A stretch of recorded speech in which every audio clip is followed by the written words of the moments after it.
So I'm going to do a little clip on the solar return of the United States. Today is July 4th, and this is the natal chart of the United States.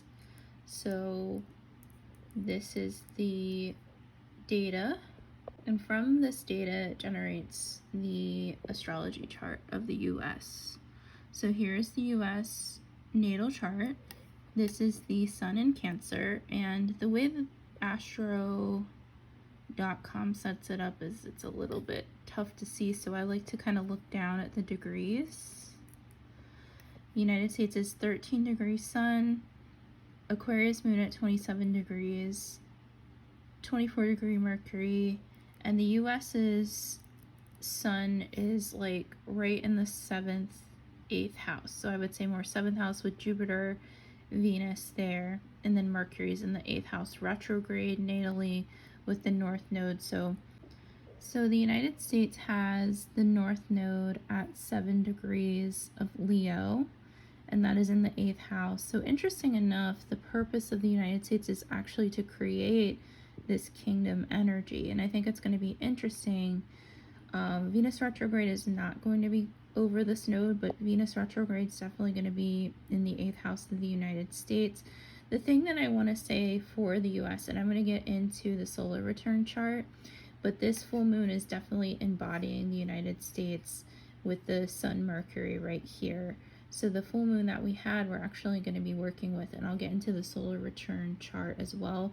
The other thing that I want to say about this full moon in the United States is the US Saturn's at 14 degrees square the sun. So the United States is a natal Saturn square sun, and here's that Pluto at 27 degrees, which is getting Pluto retrograde natally, but the Pluto retrograde by transit is right here with the US Pluto, and here's that Pluto in the 2nd house of wealth in retrograde. So the Pluto retrograde by transit, and let me just see if I can like bring that up. Can I add transits on? Yes. So by transit, here is the moon today with the 4th of July and Pluto by transit. So this is where everybody's at right now, and this is natally. The United States is getting this revisiting of the Pluto retrograde, and then we have this solar return right here, Mercury's right here, and this full moon embodies the solar return, and then we have a natal sun square Saturn, so that's something that's very important to note as well.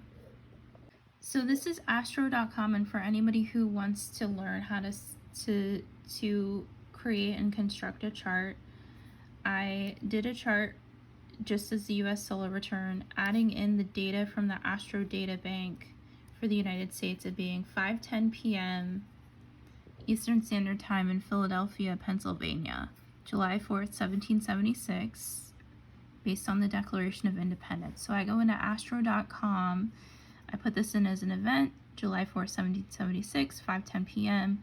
That generates a chart. So we've already seen the chart. So what I'm going to do is scroll down from chart type, and let me see. And in chart type, I can get to solar return. So what I'm going to do is I'm going to click on solar return, and I'm going to go to show chart.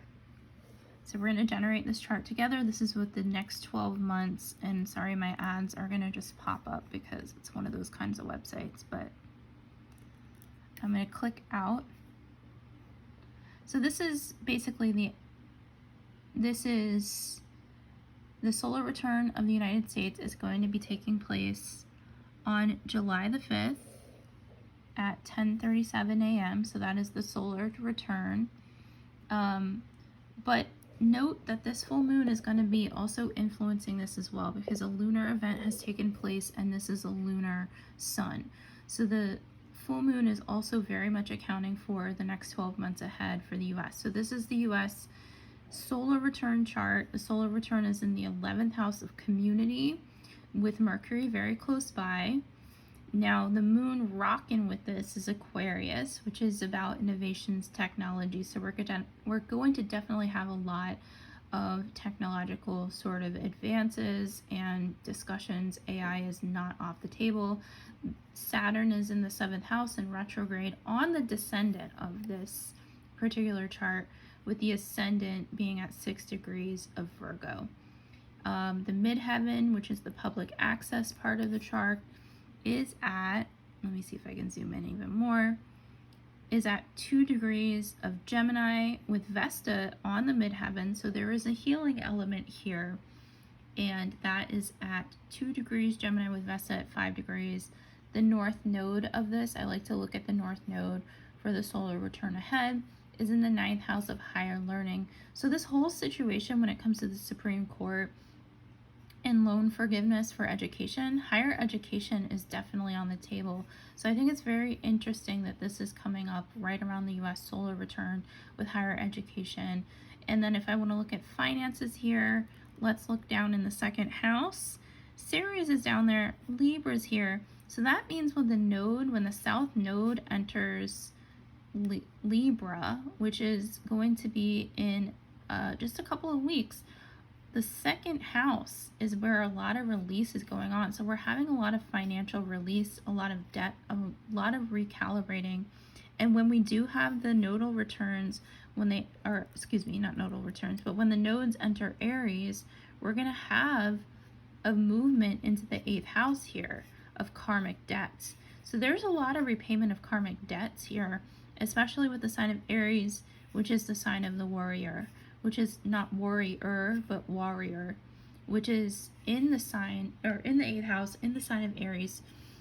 So I'm super interested. If I were going to look at a quick overall, and I want to do a more in-depth analysis, with the sun in the 11th house and the moon in the 6th house, there's a lot of health and community stuff going on, and overall health and community stuff.